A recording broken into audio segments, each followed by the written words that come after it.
Obviously, with the holiday season, a lot of people out on the roads. What are the number one things that you're doing to try to help keep the highways and roads safe for everybody? Well, number one, we want to stress everybody that we want them to have a great holiday season, but a safe one as well. You can do those things by following what we call the four rules, or what I sometimes call the four fatals, which is speeding, distracted driving, not wearing your seatbelt, and of course drinking and driving. And right now we're focused on drunk drivers with our Sober Slammer campaign. You can expect to see added troopers across the state out on the highways, and we'll be looking for those people who make the bad decision of drinking and getting behind the wheel of the car.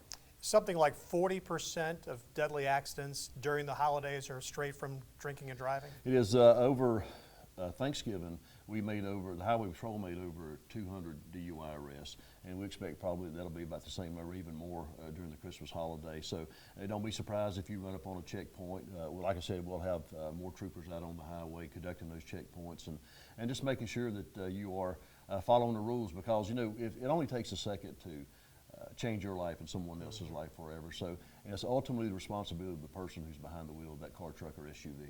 Let me ask you in closing you mentioned distracted driving, and also for roads and maybe in downtown areas, distracted pedestrians this time of year. That's another big thing. People ask me about that all the time. Obviously I work a lot of the Clemson games, and we always talk about texting and driving, but people can't text and walk either. You see them running into each other all the time, and that can be a deadly combination, especially if you're walking alongside the roadway or on a sidewalk, and you're looking down at your phone, and the next thing you know, you're out in front of a car. So, just common sense comes into play with a lot of these things that we talk about all the time. But we want you to understand that if I weigh like 200 pounds, a car weighs 3,600 pounds. So you do the math, you're just not going to win in that situation. So yeah, just put those phones down, especially when you're driving, and take care about it when you're walking.